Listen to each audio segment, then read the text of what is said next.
Егер температура өте төмен болса, гелийден басқа барлық элементтер қатты зат күйінде болады. Алайда өте жоғары температураларда барлық элементтер газ күйінде болады. Периодтық кесте бөлме температурасында, яғни Цельсий бойынша 25 градус температурадағы барлық элементтердің агрегаттық күйлері туралы ақпарат береді. Сутектен басқа газ күйіндегі элементтердің барлығы периодтық кестенің оң жағында орналасқан.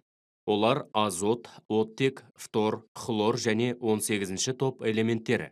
Бөлме температурасында екі элемент қана, металл сынап пен бейметалл бром сұйық күйінде кездеседі. Қалған элементтердің барлығы қатты зат күйінде болады. Периодтық кестенің әрбір горизонталь жолы бірінші топтың белсенді металлынан басталып, инертті газбен аяқталады. Алайда газ күйіндегі екі элемент сутек пен гелийден тұратын бірінші период және жетінші период. Бұл заңдылыққа бағынбайды.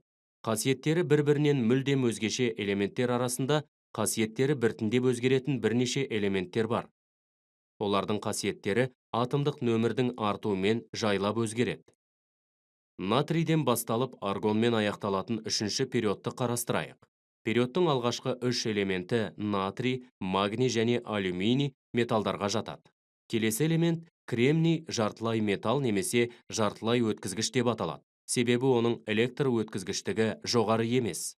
Келесі екі элемент фосфор мен күкірт бейметалл қатты заттар. Ал соңғы екеуі хлор мен аргон газдарға жатады. Период бойынша қасиеттердің ең маңызды өзгерістерін келесідей сипаттауға болады. Металл, жартылай металл, бейметалл. Бір периодта орналасқан элементтер арасында ортақ сипат бар ма? Бұл сұраққа элементтердің периодтық кестесін пайдаланып, жауап беріп көрейік. Атомдық нөмірі бірге тең сутек атомына көз салыңыз. Оның бір электроны мен бір электрондық қабаты бар. Бұл периодтың өзге элементі гелий. Гелийдің атомдық нөмірі 2-ге тең және оның екі электроны да бір электрондық қабатта орналасқан. Екінші периодтың бірінші элементі литий.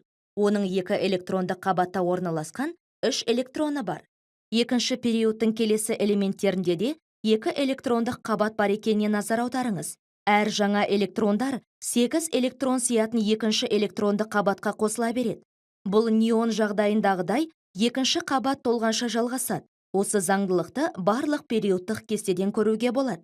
Енді үшінші периодтың кез келген элементін, мысалы магнийді қарастырайық. Магний атомында 12 электрон бар. Бірінші ішкі электрондық қабатта 2 электрон, екіншісінде 8, ал үшіншісінде 2 электрон орналасады. Сәйкесінше магний атомында 3 электрондық қабат болады. Бұл берілген элемент атомындағы электрондық қабаттар саны элемент орналасқан периодтың нөміріне тең екенін білдіреді.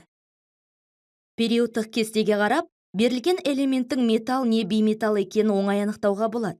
Периодтық кестені екі бөлікке бөлетін нақты сызық бар.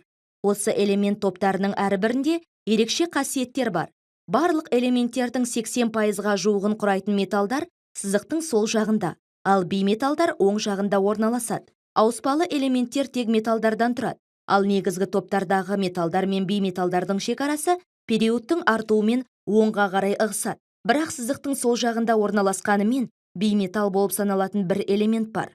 Ол сутек. Сызықтың бойында орналасқан кейбір элементтер металдар мен бейметалдардың арасындағы аралық қасиеттерге ие болады. Олар жартылай металдар деп аталады. Жартылай металдардың біріне кремний жатады. Кремний бейметалдарға тән мұрт сынғыш қасиеті бар қатты зат. Бірақ ол металдар секілді электроөткізгіштік қасиетке де ие. Жартылай металдардың электроөткізгіштігі металдармен салыстырғанда аз болғандықтан оларды жартылай өткізгіштер деп те атайды.